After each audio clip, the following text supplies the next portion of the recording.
आज से करीब 100 साल पहले इंसान द्वारा बनाया गया कैमरा कुछ इस तरह का दिखाई देता था, जो कि आज बदलकर कुछ ऐसा रूप ले चुका है। ये तो सिर्फ एक एग्जाम्पल है इस बात का कि टेक्नोलॉजी इतने कम समय में कितनी तेजी से बदलकर डेवलप हो रही है। जहां एक तरफ तो इंसानी सभ्यता काफी तेजी से एडवांस हो रही है, वहीं दूसरी तरफ पास्ट में मौजूद चीजें विलुप्त होकर अपना अस्तित्व खो रही हैं। ऐसे में जो कुछ भी आज हमारे पास मौजूद है, हो सकता है कि फ्यूचर में वो ना रहे, और अगले 100 सालों में हमारी धरती पर कितना बड़ा बदलाव आने वाला है, इसका तो हम और आप शायद कल्पना भी न कर पाए। लेकिन आज के साइंटिस्ट ने फ्यूचर की कुछ पॉसिबिलिटीज के बारे में प्रेडिक्ट किया है, जिससे ये पता लगाया जा सकता है कि आने वाले समय में इंसान का भविष्य कैसा होगा। तो आज की यूनिवर्स एडवेंचर के इस एपिसोड में हम बात करेंगे कुछ ऐसी घटनाओं के बारे में जिन्हें आप अगले 100 सालों में होते हुए देखेंगे।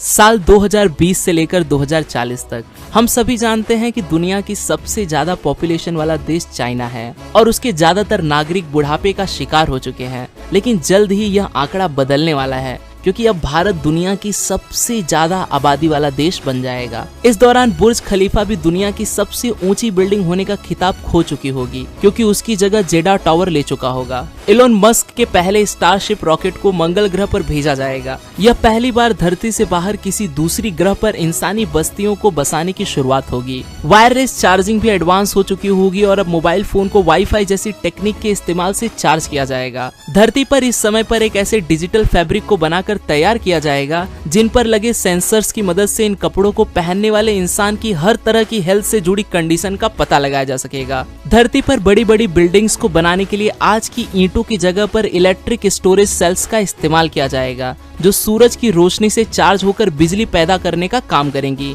घर घर में रोबोटिक डॉग्स का इस्तेमाल किया जाने लगेगा। इस समय हमारी गाड़ियां आपस में कम्युनिकेट करने लगेंगी, जिससे एक्सीडेंट होने का खतरा न के बराबर हो जाएगा। भविष्य में टाइटेनियम डाइऑक्साइड का इस्तेमाल बिल्डिंग से लेकर कपड़ों तक पर किया जाएगा, जिससे बिल्डिंग्स पर धूप पड़ने से ही वो अपने आप साफ होकर कई सालों तक नई की तरह चमकती रहेंगी। यहाँ तक कि हमें अपने कपड़ों को भी धोने की जरूरत नहीं पड़ेगी। उन्हें भी सिर्फ धूप में रखने भर से ही उन पर मौजूद हर तरह के दाग और धब्बे अपने आप ही गायब हो जाएंगे।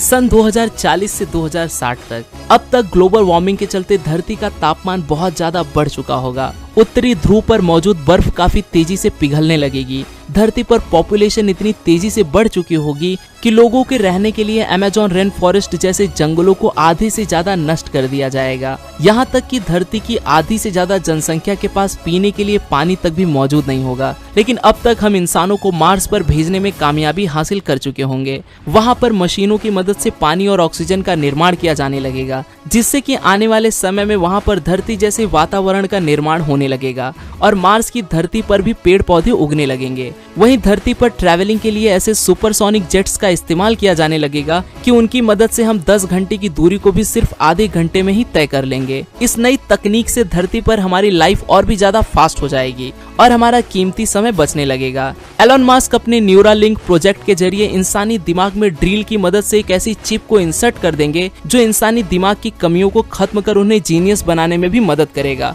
और साथ ही वो कई तरह की बीमारियों को पीड़ित लोगों को भी ठीक करने का काम करेगा। आने वाले समय में इन चिप्स में कुछ ऐसे अपडेशन होने लगेगी जिससे उस समय में इंसानों को बातचीत करने के लिए बोलने की भी जरूरत नहीं पड़ेगी। वो सिर्फ इस चिप की मदद से एक दूसरे से बात करने लगेंगे। मेडिकल साइंस इतनी इम्प्रूव हो चुकी होगी कि इंसान के खराब हो चुके ऑर्गन्स को 3D bio printed artificial organ से रिप्लेस कर दिया जाएगा। यहाँ तक कि कुछ ऐसी टेक्नोलॉजीज भी आ जाएंगी जिससे इंसान मौत पर तो जीत हासिल नहीं कर पाएगा, पर हाँ, उसकी मदद से इंसानी एजिंग की प्रोसेस काफी स्लो हो जाएगी। और 2060 के अंत तक इंसान दिमाग पर इतना ज्यादा काबू पा चुका होगा कि भविष्य के दिमाग को प्रिजर्व कर उसे हाई डिस्क के अंदर स्टोर किया जा सकेगा। और आने वाले समय में उस व्यक्ति की मौत हो जाने के बाद भी उसके उस दिमाग को किसी रोबोटिक बॉडी में ट्रांसफर कर दिया जाएगा और एक तरह से वह व्यक्ति फिर से जीवित हो जाएगा। मेडिकल साइंस में यह समय ऐसा होगा जब सिर्फ एक ही टीके की मदद से हर तरह की बीमारियों का इलाज किया जा सकेगा, और उस समय शायद ही 100 साल से पहले किसी इंसान की मृत्यु हो पाएगी।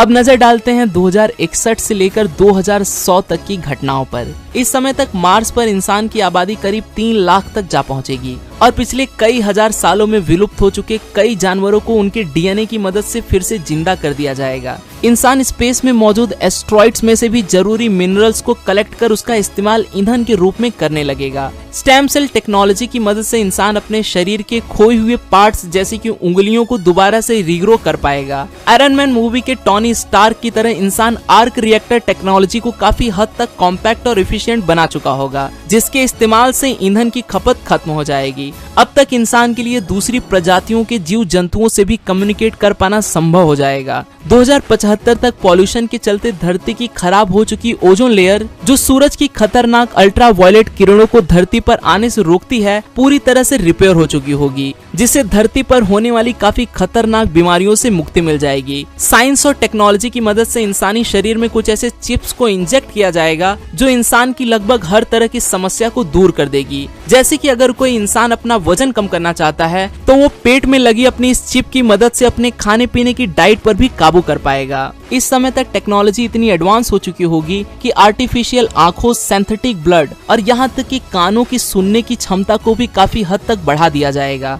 यह समय ऐसा होगा कि जब लोग प्राकृतिक तरीकों की जगह पर कृत्रिम तरीकों से ज्यादा जीवित रह पाएंगे। नैनो टेक्नोलॉजी की मदद से आर्टिफिशियल ब्रेन का भी निर्माण किया जाएगा। इंसानी दिमाग को कंप्यूटर से जोड़कर इसकी क्षमता को इतना ज्यादा बढ़ा दिया जाएगा कि वह ऐसी परेशानियों को भी आसानी से हल कर पाएगा जिन्हें एक नॉर्मल दिमाग की मदद से हल कर पाना संभव नहीं था। उस समय एक तरह से हमारा दिमाग ही कंप्यूटर का रूप ले लेगा और इंसान का लाइफ स्पैन बहुत ज्यादा बढ़ जाएगा। करीब 21वीं सदी के अंत तक मौसम में आने वाले बदलावों के कारण अमेज़न रेन फॉरेस्ट का 80% तक हिस्सा पूरी तरह से नष्ट हो चुका होगा। इसका नतीजा यह निकलेगा कि धरती पर हर जगह ही सूखा पड़ने लगेगा। इस समय तक समुद्र के नीचे टनल्स का निर्माण कर वहां पर काफी तेज गति से चलने वाली ट्रेन्स को बनाया जाएगा। मैग्नेटिक टेक्नोलॉजी से चलने वाली इन ट्रेन्स की स्पीड तकरीबन 4000 माइल्स प्रति घंटे तक होगी। इस समय तक आर्टिफिशियल इंटेलिजेंस ट्रांसपोर्ट सिस्टम को ऑपरेट करने लगेगी। यह समय ऐसा होगा जब इंसान मैग्नेटिक पावर की मदद से ट्रैवल कर कुछ ही मिनटों में हजारों मील लंबा सफर भी तय करने लगेगा।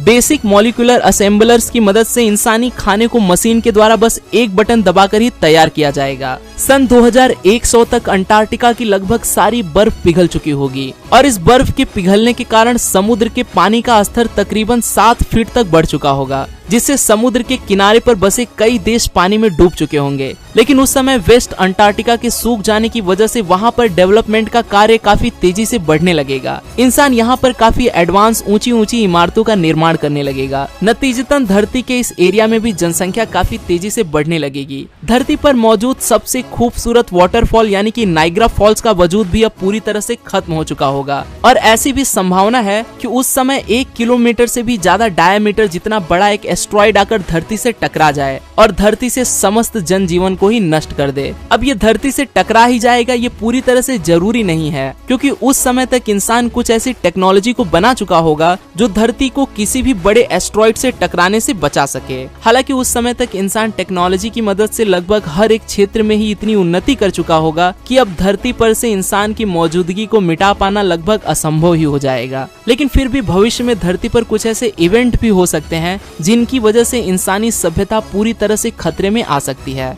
जैसे कि भविष्य में एक सुपर वोल्केनिक इरप्शन यानी कि ज्वालामुखी विस्फोट भी हमारा स्वागत कर रहा है और यह विस्फोट किसी आम ज्वालामुखी की तरह नहीं होगा, बल्कि इसका प्रभाव तो धरती पर किसी बड़े एस्ट्रॉइड के टकराने से भी ज्यादा खतरनाक होगा। यह धरती पर प्रति 100 किलोमीटर क्यूबिक जितना काला धुआं उत्पन्न करेगा, जिसके चलते हमारी धरती के ऊपर एक मोटे बादल की चादर बिछ जाएगी जो धरती के अंदर की गर्मी को ना तो बाहर निकलने देगा और इसकी वजह से धरती से बाहर की गर्मी भी धरती की सतह पर नहीं पहुंच पाएगी, जिसका नतीजा यह निकलेगा कि यहाँ पर इंसानों का बच पाना लगभग नामुमकिन ही हो जाएगा और ऐसे में यहाँ पर एक हिमयुग की शुरुआत होगी। अब ऐसे में इंसान को किसी दूसरे ग्रह पर भी अपने पैर जमाने ही होंगे। यही कारण है कि इंसान मंगल जैसे कई दूसरे ग्रहों पर इंसानी जीवन को पहुंचा पाने में हर एक मुमकिन कोशिश में लगा हुआ है। यकीनन फ्यूचर में इंसान हमारे सोलर सिस्टम के कई प्लैनेट्स पर इंसानी बस्तियों को बसा चुका होगा और उन प्लैनेट्स के इन्वायरमेंटल कंडीशंस के अकॉर्डिंग फ्यूचर में इंसान का बायोलॉजिकल स्ट्रक्चर भी बदल चुका होगा, जिसका नतीजा यह निकलेगा कि हर प्लैनेट के इंसान देखने में एक दूसरे से काफी अलग दिखाई देंगे।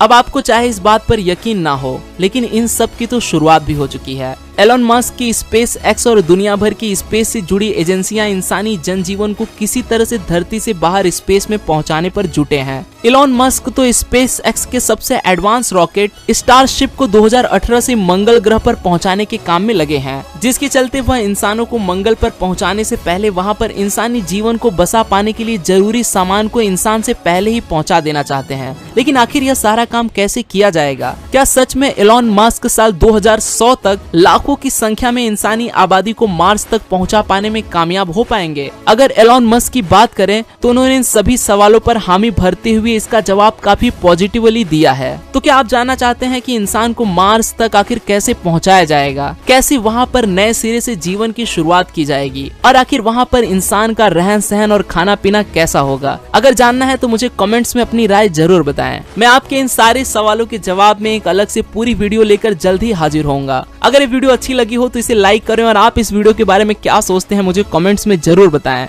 मैं हूं आपका दोस्त रोहित, फिर मिलता हूं आपसे ऐसी ही एक और अमेजिंग वीडियो के साथ। तब तक के लिए नमस्कार।